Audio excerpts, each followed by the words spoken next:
this holdout? No, Hold in, I should because say. this gets done because it has to get done. Like the Bills, I don't think the Bills are Super Bowl contenders without James Cook. Like the way they play now, they're a run-first team, and Josh Allen isn't running all the time. Cook is huge for them. Over 1,000 yards the last 2 years, been good catching the ball out of the backfield. He's their third leading receiver last year as far as receptions. So they need Cook. I don't see either of those guys behind him being able to duplicate what Cook does. You think so? I mean, that's a lot. Don't get me wrong. I'm not trying to negate who James Cook is, but for you to say that, when you look at what Ray Davis and Ty Johnson was able to do last year with the minimal carries that they had, they were very productive. Very productive. And they can catch the ball out of the backfield as well. I want to say Ray Davis Ty Johnson had more yards receiving than James Cook did. And no one would think that because we don't know about these guys, but they're effective. Now, I'm not saying that they are James Cook. Okay, that's all. But they can be productive. And this is, when you think about the running back market, like James Cook, as great as those numbers are, it's like, well, I heard that before though. You did. Another franchise. You did. Is he? Pollard? Yes. I knew he was. And y'all might. And look, I'm not saying James Cook is Saquon Barkley. No. You better not be. And I wasn't saying Tony Pollard was Ezekiel Elliott. But I am saying there's levels, and Tony Pollard and James Cook were at this level, and Rico Dowdle and the guys you mentioned, I think, are down on this level. Like, I think that's fair. They're okay, but the more touches they would get, their production probably would decrease. Well, two things, just real quick. I think it's tricky because James Cook was sensational the last 2 years. But James Cook going into 2 years ago, which is his first big year, he was just one of those guys. He was. You know what I mean? Now, I think he was second-round draft pick for the. He had some expectations. You know, so that part's true. The tricky thing for James Cook is he has to get paid because he's never been paid, and he's a running back. The tricky thing for Buffalo is they have $0.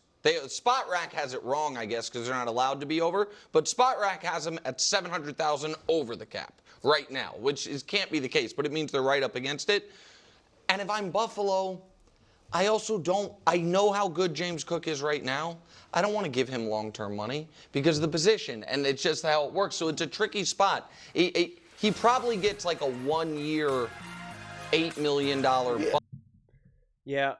Listen, I'm not going to try to predict exactly how the Buffalo Bills are going to handle this specific situation. I know there was kind of concerns in terms of like, well, listen, James Cook,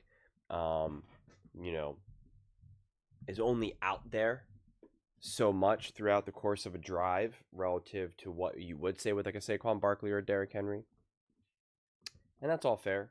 I understand those types of conversations. But then like kind of like Greg is saying here is just kind of like, hey man, like they got other running backs that can do some damage, and there's no sense that like we have to rely on a James Cook. And I think with running backs, it can sometimes, when you're not essentially when you're not Derrick Henry, Christian McCaffrey, and Saquon Barkley, these three running backs who just look like, oh my gosh, no matter where we put them, they're just going to do damage. Whether it's because of their physical skill set, their physical appearance, the production that they've put out, the style of running, the style of offense that can be run through them. Like, it just becomes so like, oh my gosh. And even then, people still struggle with like, people question like, well, how will Derrick Henry look with the Baltimore Ravens? And Saquon Barkley won't be a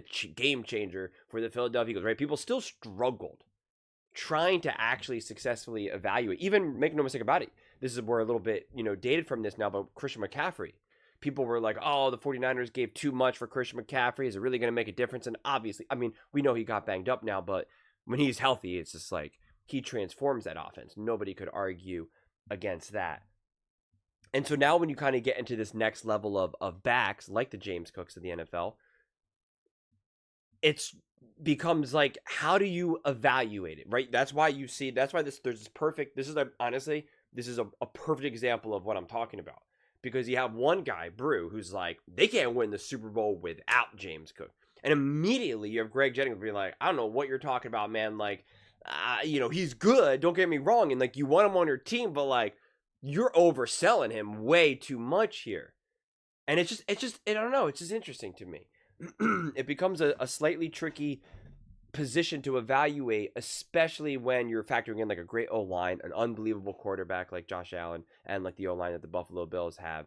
And the way James Cook earns his keep on an NFL team, he can have a game where he's got 2 touchdowns and 110 rushing yards. But it will look fundamentally different than what we see if Derrick Henry or Saquon Barkley or Christian McCaffrey have 110 yards and 2 touchdowns. And then that's when people kind of get tripped up, is like, okay, but what does that mean? Does that really mean that we can plug in any other running back and have success and this or that? And it's just like, to me, that's why it also continues to be hard from trying to evaluate a specific situation like this on the outside looking in, because there's all these other intricacies that a James Cook can do for this offense. And even in a weird way, you often talk about trust factor with like a quarterback with like the tight end, wide receiver, and stuff like that.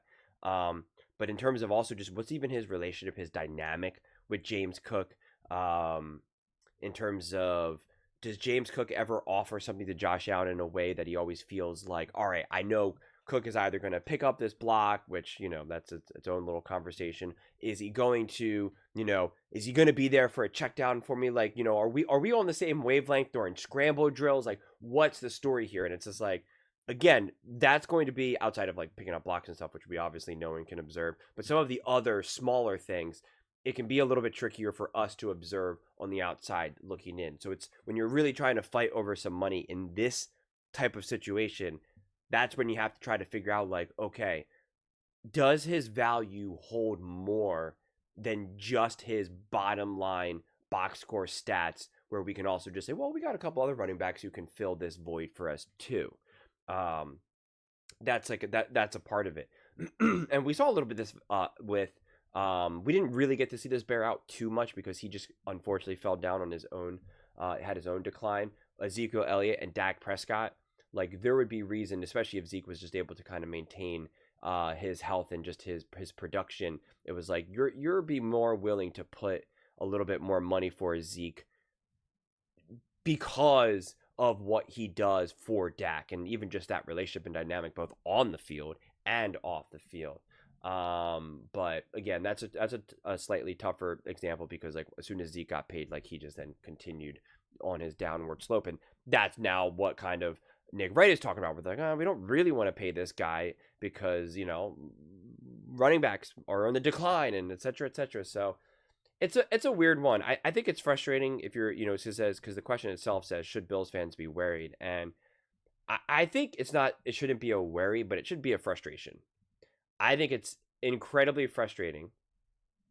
Honestly, no matter what, whether you just won the Super Bowl or you come up short, having a contract dispute like this, or just, it's just not smooth sailing, it's frustrating because you're just like, man, like, guys, we need to hit the ground running this year. We need everything to be smooth. We need, like, we're in camp. We got preseason games coming. Like, we need everyone on the same page right now. Like, why can't we just take care of this? Like, for the Buffalo Bills, it's like the true expectations are to compete for a Super Bowl this year.